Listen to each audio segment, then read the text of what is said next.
Acheter une voiture d'occasion est toujours un pari. Mais il existe une panne spécifique, un véritable cauchemar mécanique, capable de transformer une bonne affaire en gouffre financier instantané, la rupture de la transmission. La boîte de vitesse n'est pas une simple pièce d'usure, c'est l'organe le plus complexe et le plus coûteux de votre véhicule. Quand elle lâche, la facture dépasse souvent la valeur même de la voiture. Nous ne parlons pas ici de malchance, mais de défaut de conception avéré. En croisant les rapports de fiabilité internationaux et les plaintes de propriétaires, nous avons identifié des modèles précis dont le taux de défaillance est statistiquement inacceptable. Dans cette vidéo, nous allons passer en revue 6 véhicules d'occasion que vous devez impérativement blacklister. L'économie à l'achat ne vaudra jamais le risque mécanique que vous prenez. Restez très attentifs jusqu'à la fin de cette liste.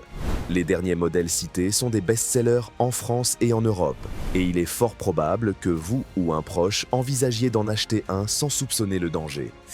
Ouvrons cette liste noire avec un géant aux pieds d'argile, le Chevrolet Traverse, spécifiquement les années modèles 2012 et 2013.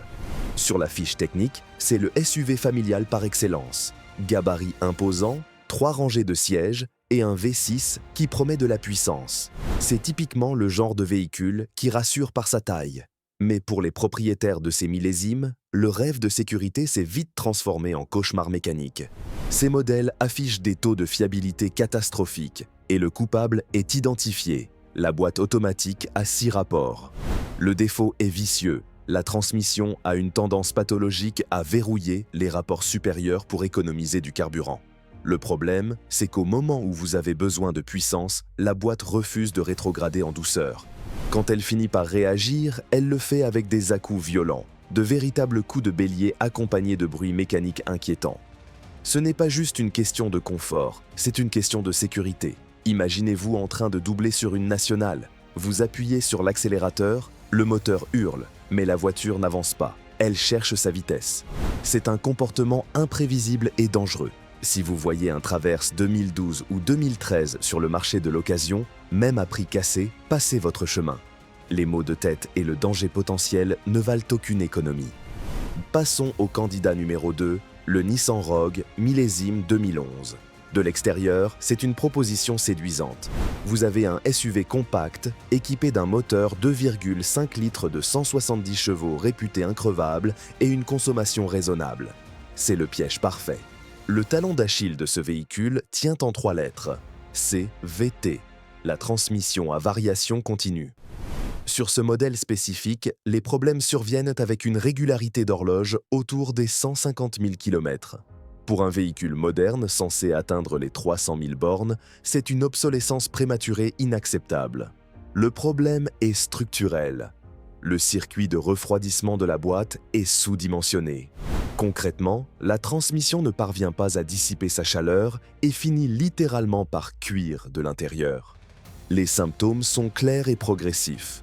Fuite de fluide, patinage à l'accélération et cette sensation désagréable que le moteur tourne dans le vide. C'est un défaut de conception, pas d'usure. Vous aurez beau être un conducteur soigneux, vous ne pouvez pas lutter contre une mauvaise ingénierie thermique.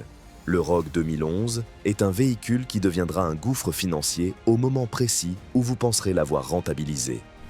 On monte en gamme, mais pas en fiabilité, avec l'Infiniti QX60 de 2014. Ce SUV était vendu avec une promesse simple, le confort absolu, le luxe et la technologie de pointe pour la famille. Sur le papier, c'est une affaire en or sur le marché de l'occasion. Dans la réalité, c'est un piège de cristal. Ce modèle traîne une note de fiabilité humiliante de 1 sur 5. La raison est toujours la même, mais les conséquences sont ici bien plus coûteuses. La transmission CVT. Le point de rupture statistique se situe autour des 145 000 km. C'est cruel, car c'est exactement le kilométrage où ces véhicules arrivent sur le marché de la seconde main. Vous achetez donc littéralement une bombe à retardement. Le pire cas recensé, un propriétaire a fait remplacer sa boîte défectueuse, pensant être tranquille. Moins de 15 000 km plus tard, la nouvelle transmission lâchait à nouveau. C'est inacceptable pour un véhicule qui se prétend premium. Gardez bien ceci en tête. Quand une boîte lâche sur un véhicule de luxe, la facture l'est aussi. On parle ici d'un billet de 5 000 € minimum pour un échange standard. À ce prix-là, le luxe devient un fardeau invendable. On redescend sur Terre avec une voiture que vous croisez à tous les coins de rue, la Ford Fiesta, millésime 2011 à 2014. C'est généralement le choix de la raison, compacte, peu chère et économique à la pompe. Une voiture idéale pour le quotidien, en théorie. Mais si vous optez pour la version automatique, vous mettez le doigt dans un engrenage infernal. Le coupable porte un nom, la transmission PowerShift. C'est une boîte robotisée à double embrayage mal né, un véritable désastre industriel pour Ford à cette époque. Les symptômes ne sont pas juste gênants, ils sont violents. On parle de broutage au démarrage, de bruits métalliques inquiétants et d'une boîte qui hésite en permanence, comme si elle ne savait pas quelle vitesse passer. Les joints SPI fuient sur les embrayages secs, provoquant patinage et surchauffe. Le paradoxe est cruel. Vous achetez une Fiesta pour économiser de l'argent, mais cette boîte transforme la voiture en un gouffre financier. La réparation coûte souvent plus cher que la valeur vénale du véhicule sur le marché de l'occasion. Si vous cherchez une citadine, la Fiesta est une excellente voiture, uniquement en boîte manuelle. Fuyez la version automatique de ces années-là comme la peste. Si cette liste commence à vous inquiéter, accrochez-vous. Nous arrivons maintenant au poids lourd, des modèles très populaires dont les défaillances sont scandaleuses. Mais avant de révéler le pire, prenez une seconde pour cliquer sur le bouton « J'aime » et vous abonner. Et dites-moi en commentaire, quelle est la pire voiture que vous ayez jamais possédée? Votre expérience pourrait sauver un autre abonné. Continuons avec le Nissan Murano, années 2011 à 2013. Sur le marché de l'occasion, il se présente comme un SUV statutaire. Une ligne élégante, un V6 somptueux et un intérieur soigné. C'est tentant. Mais sous ce vernis haut de gamme se cache un défaut majeur. La transmission CVT est ici le maillon faible qui détruit la note de fiabilité du véhicule. Le piège du Murano est particulièrement vicieux. Les problèmes sont souvent thermodépendants. Concrètement, la boîte peut sembler parfaite à froid. Mais une fois que l'huile monte en température, les symptômes apparaissent. Sifflements aigus, perte brutale de puissance et vibrations dans l'habitacle. C'est le cauchemar de l'acheteur d'occasion. Vous essayez la voiture 10 minutes, tout va bien. Vous signez, vous faites un long trajet et la panne survient une fois la garantie expirée. Un conseil d'expert si vous tenez absolument à ce modèle. Ne l'achetez jamais sans un essai routier long et intensif pour bien chauffer la mécanique. Et si vous franchissez le pas, la vidange de boîte n'est pas une option. C'est une urgence vitale pour espérer prolonger sa durée de vie. Terminons cette liste avec une légende déchue. Le Nissan Pathfinder, modèle 2013 et 2014. Historiquement, le Pathfinder était un franchisseur robuste, un vrai 4x4. Mais en 2013, Nissan a opéré un virage radical, le transformer en SUV familial civilisé, plus proche d'une grosse berline que d'un baroudeur. Et c'est là que la catastrophe a commencé. En abandonnant sa robustesse d'antan pour adopter la transmission CVT, la fiabilité s'est effondrée. Les rapports d'atelier sont effrayants, des transmissions qui lâchent des 93 000 km. Pour un véhicule de ce gabarit, c'est une durée de vie ridicule. Au moment même où vous pensez entrer dans la phase de tranquillité du véhicule, vous entrez dans la zone rouge.